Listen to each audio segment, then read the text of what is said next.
दोस्तों, आप सभी का हमारे YouTube चैनल पर नई कहानी में स्वागत है। आपने हमारी पिछली कहानी में देखा कि कैसे राजा विक्रमादित्य को बेताल ने पापी कौन एक कहानी सुनाई।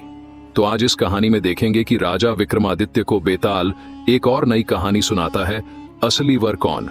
मगध देश में महाबल राजा का शासन था, जिसकी पुत्री महादेवी बहुत ही रूपवती और आदित्य थी। जब राजकुमारी महादेवी ब्याह के योग्य हो गई, तब राजा को महादेवी की चिंता होने लगी। कई राजकुमार आए, लेकिन राजकुमारी महादेवी को कोई भी पसंद नहीं आया। महाबल ने सोचा, जो राजकुमार बहुत शक्तिशाली गुणवान होगा, वही राजकुमारी महादेवी से विवाह करेगा। एक दिन महाबल राजा के दरबार में एक राजकुमार आता है और कहता है, मैं राजकुमारी महादेवी का हाथ आपसे मांगने आया हूँ। राजा बोला, मैं अपनी पुत्री का विवाह उसी से करूंगा जिसमें सब गुण होंगे, जो सर्वगुण संपन्न होगा। राजकुमार ने कहा, मेरे पास ऐसा रथ है जिस पर बैठकर पल भर में आप जहां मर्जी पहुंच जाओगे। राजा महाबल बोला, ठीक है, आप कुछ दिन इंतजार करें, मैं अपनी पुत्री से पूछकर बताता हूं। फिर एक दिन एक नया राजकुमार आता है जो कहता है, मैं त्रिकालदर्शी हूं, अर्थात मैं भूतकाल, वर्तमान काल और भविष्यकाल तीनों की बातें जानता हूं। राजा उसे भी इंतजार करने को कहता है। कुछ दिनों के पश्चात पुनः एक नया राजकुमार आता है जो कहता है, मैं धनुर्विद्या में निपुण हूं, धनुष चलाने में कोई भी मेरा मुकाबला नहीं कर सकता। इस प्रकार 3 वर राजकुमारी महादेवी के लिए एकत्र हो जाते हैं। राजा महाबल सोचते हैं कि मेरी पुत्री एक है और राजकुमार 3 और तीनों ही राजकुमार बहुत सुंदर गुणवान हैं। अब क्या किया जाए? तब एक राक्षस राजकुमारी को उठाकर विंध्याचल पहाड़ पर लेकर चला जाता है। तीनों राजकुमारों में से जो राजकुमार त्रिकालदर्शी था, राजा उसके समक्ष जाकर बताता है। वह राजकुमारी को उठाकर विंध्याचल पहाड़ पर ले गया है। दूसरे राजकुमार ने कहा, आप मेरे रथ पर बैठे, कुछ पलों में ही हम विंध्याचल पर्वत पहुंच जाएंगे।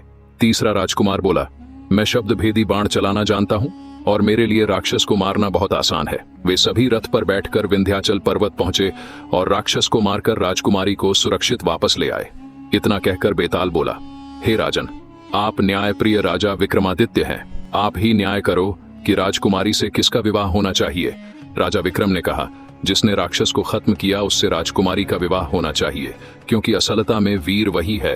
बाकी 2 राजकुमारों ने तो राजकुमारी की मदद की है, एक ने ज्ञान से और दूसरे ने रथ से। इतना कहते ही बेताल पुनः पीपल के पेड़ पर जाकर उल्टा लटक गया और राजा विक्रम दोबारा से बेताल को लेकर आ गए। रास्ते में बेताल फिर एक नई कहानी राजा विक्रम को सुनाता है।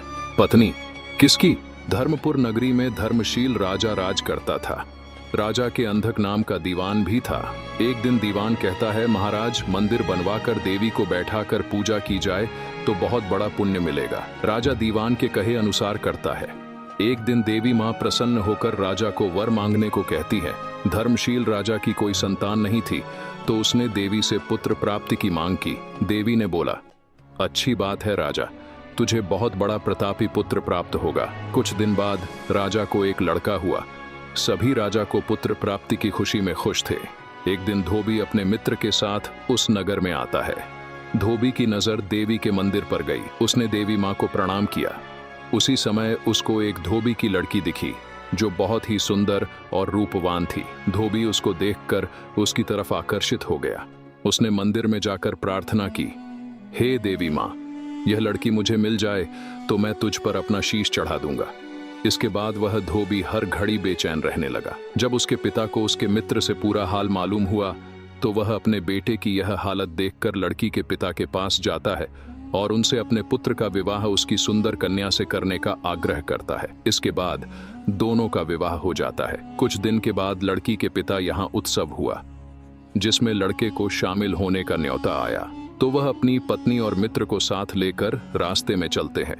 रास्ते में देवी का मंदिर दिखाई दिया तो धोबी को अपना वादा याद आया। उसने मित्र और अपनी पत्नी को थोड़ी देर रुकने के लिए कहा और खुद देवी के मंदिर में जाकर तलवार से अपना शीश काटकर देवी के चरणों में अर्पित कर दिया। जब देर हो जाने के पश्चात उसका मित्र देवी के मंदिर में गया तो देखा कि धोबी का शीश और शरीर दोनों अलग अलग पड़े हैं। उसने यह सोचा कि यह सब यह सोचेंगे कि उसने ही अपने मित्र की पत्नी, सुंदर पत्नी को हड़पने के लिए हत्या की है। इससे अच्छा है कि मैं भी इसी तलवार से अपना शीश काट लूं। इसके बाद उसने भी अपना शीश काट लेता है। बाहर खड़ी धोबी की पत्नी इंतजार में व्याकुल हो रही थी। थोड़ी देर बाद जब वो भीतर गई तो वह देखती है कि दोनों के सर धड़ से अलग पड़े हैं। वह सोचने लगी कि दुनिया बहुत बुरी है।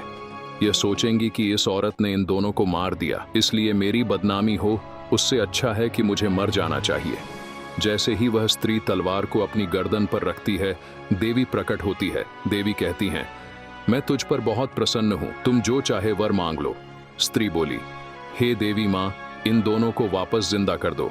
देवी ने कहा, अच्छा, तुम दोनों के सिर मिलाकर रखो। घबराहट में स्त्री ने दोनों व्यक्तियों के सिर अलग अलग जोड़ दिए। एक का शीश दूसरे के धड़ डीएच पर लगा दिया और दूसरे का धड़ पहले के सिर पर लगा दिया। जैसे ही देवी ने दोनों को जिंदा किया तो वे आपस में झगड़ने लगे। एक कहता, मेरी स्त्री है, दूसरा कहता, मेरी स्त्री है। इतनी कहानी सुनाने के बाद बेताल बोला, हे राजन, बताओ वह किसकी स्त्री हुई? राजा ने कहा, नदियों में गंगा उत्तम, पर्वतों में सुमेरु, वृक्षों में कल्प वृक्ष और अंगों में सिर। इसलिए जिस शरीर पर पति का सिर लगा हो वही उसका पति होना चाहिए। इतना कहकर बेताल पेड़ पर जा लटका। राजा उसे वापस पकड़कर लाता है और नगर को निकल पड़ते हैं।